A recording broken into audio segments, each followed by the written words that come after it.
it's Christmas Magnolia, and it's weird because you can talk, and I talk back.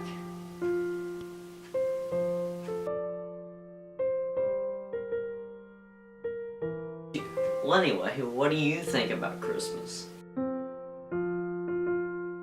This lighting does suck, and that's because my crew and I don't have, like, any lighting equipment. Shut up. Why a top 7 instead of a top 10?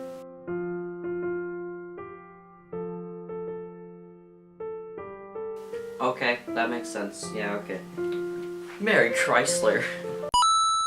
So, when the almighty Mr. Gamer Geek himself asked me to chronicle my favorite winter level in all of gaming history, my mind immediately went to the entirety of Ice Age Dawn of the Dinosaurs for the Wii.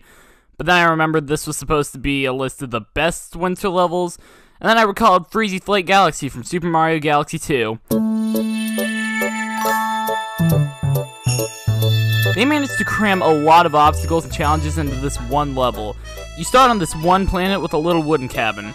After doing a little research, I came to the conclusion that cabins are a common occurrence in most, if not all, winter lodges, so you can tell Nintendo really paid attention to every little detail, and what the true spirit of Christmas truly is. Or maybe I'm just overlooking things, I don't know. The warp star at the bottom of the planet transports you to a semi-open area with trees, Goomba sculptures, and Bowser himself. He's just chilling in this one random area, and it's super weird. You'll either get a fire flower or a rock mushroom to destroy everything. I thought this was a Mario game, not GTA. I mean, I'm not opposed to this being GTA, but it's just kind of jarring. When you kill Bowser, you go down a really cool ice slide, which takes you to a snow block puzzle, then to an arena made of lava where you have to kill Bowser's twin brother. I really like the idea of having lava and ice together. This just shows that the folks over at Nintendo are a bunch of hashtag rebels that don't play by the rules of physics. In the next part, after finding all the Warp Star shards, you travel to an area with heavy fog that's honestly giving me some Sinnoh flashbacks, so can we just maybe cut out this part, please? Next, you land on a weird planet that probably won't try to kill you, and whoops, it's actually a boss battle. After defeating it, you're rewarded with a star. In conclusion, I like the diverse areas, I like the presentation with all the snow and ice, and most of all, I like the secret star with the monkey and his stupid smug face and his baller shades. That's a 10 out of 10 monkey if I've ever seen one. And I like his whack-a-mole challenge as well. Oh yeah, and the rest of the level's pretty cool too. Super Mario Bros. 3 is my favorite game of all time, which makes my selection not a single level, but an entire world. World 6, otherwise known as Iceland.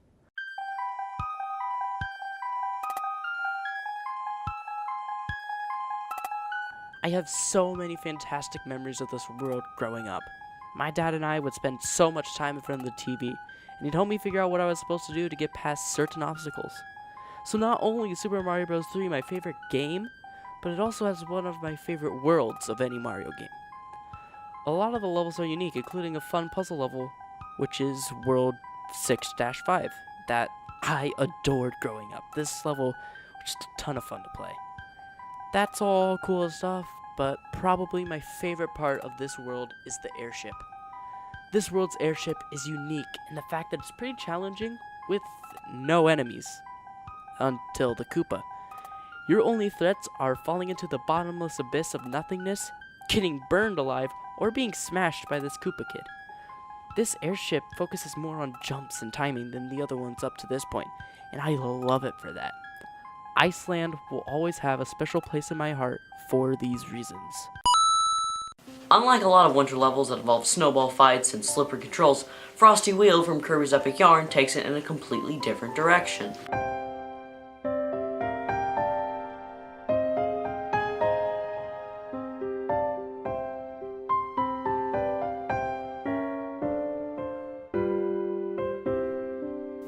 Throughout the level, Kirby will ice skate on platforms and wind up enemies and turn them into a yarn ball.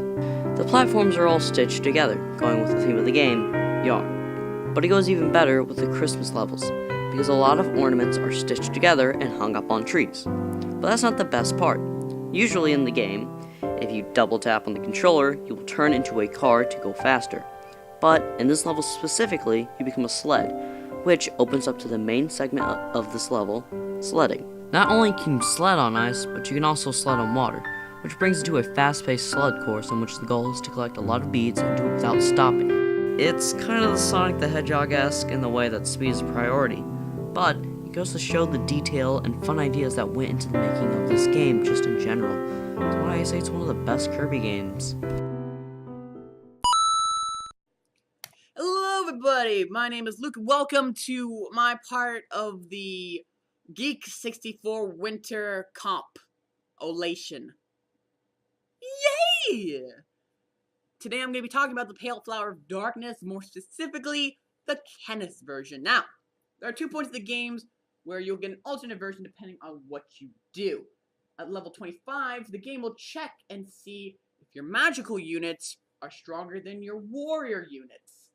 If, let's say, your mage's total is like 55 and your warriors, which are like mercenaries, myrmidons, and fighters, are like level like 35 combined, then you'll get the Kenneth version, which is really, really nice. It's a lot better than the German version. So anyways, the boss of this level is named Kenneth, who is a fake bishop who loves his master Nurgle a lot, and he'll do anything to please his master. So what you gotta do is hustle through the level, get to the throne, push that guy off the throne very forcefully, and take the throne. Now, of course, there'll be a lot of magical units that will get in your way. Also, Draco Rider men who also hurt you. In this level, you can get 1 of 2 units, either Harkin or Corel. You get Harkin if you only kill 1 of these promoted mage units. And you'll get Corel if you kill 2 or more of these. And since there's 3 of them, and it's pretty easy to, kill 2 of them because they're really annoying. And they're basically going to come up right up against you. So anyways, what's the difference between Harkin and Corel? Which one do you want personally? Well, you see here, Harkin has a weapon called the Brave Sword, which can attack 4 times if you're really fast, which is pretty cool. And then there's Corel, a bloodthirsty murderer holding the Wadao, which can only be equipped by Swordmasters or Len for reasons. Now, whenever I would play this level, I would always get Corel and the Wadao, which is really cool. Since, they would basically come up against me and I'd just murder them brutally. So, that's the one I have the most memory of. And the level basically ends the same way. It basically ends with you being like, here's a fire emblem! Yippee! Now let's go stop the prince from being assassinated. Because did I mention there's assassination plot? And then there's zombies named Morphs that are pale and have gold eyes. And then there's also the people... there's Nurgle who married a dragon. Isn't that cool? Hello, I'm Bluebit Productions. I decided that my favorite winter or Christmas themed level in a video game had to be Snow Peak Ruins from The Legend of Zelda. That may have to do with the fact that I've been playing a lot of Zelda for my channel, but I really think it just captures the feeling of Christmas. The quiet music in the background mixed with the sounds of wind and snow really makes it memorable in my opinion. And that memorability may also have to do with the unique layout. A lot of Zelda dungeons feel like they're designed to be dungeons first, then have a theme tacked on. But this one was built around the fact that it was a ruined mansion. You have to use these old cannons to break through walls, and instead of finding keys, you find items to trade with the residents. It really fits within the world of the game while still offering a classic Zelda dungeon, of course with a great item included. In this case, it's the Wrecking Ball, which is really fun to use even if you don't see it much after the temple. Even the setting is great. Usually I hate snow-themed areas and stuff like that just due to how bland they look, but Snow Peak uses the mountainous wasteland around the temple to create a sense of complete isolation, which really works to its advantage. There's also some genuinely good-looking soup, which is always a plus for any kind of winter level in my opinion. You just can't have one without the other. It's impossible. Anyway, I think Snow Peak is a great area and you should all go play it if you haven't. Thanks for watching and goodbye. If you can't already tell, I've been playing a lot of Smash Bros. And trust me, I'm already better than you. I can main as Link. I'm great at this game. Anyway, the stage. It's based off the game Ice Climbers. Yeah, that's really all that can be said. Next! Trust me, I'm being original when I include a snowboarding game on this list. I chose Garibaldi. It's the first level of the game, and a good one at that. After avoiding a lot of people, you'll fall down a huge drop where you'll want to perform your first tricks. From then on, it's just kind of,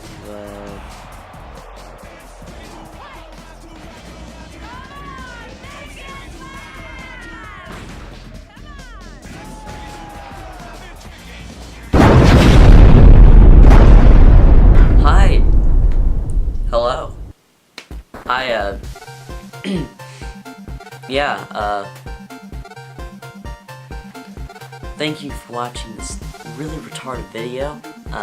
It didn't get to be as great as I wanted, but I just want to thank all the people in the collaboration, you know? First time I've ever done something like this, go check their content. Like, just go check them out. They are really cool people. It's really fun working with them, and they make better stuff than me. Support them. So Merry Christmas, Happy Hanukkahs, Christmas, New Year's, Happy New Year's, Hanukkah, goodbye.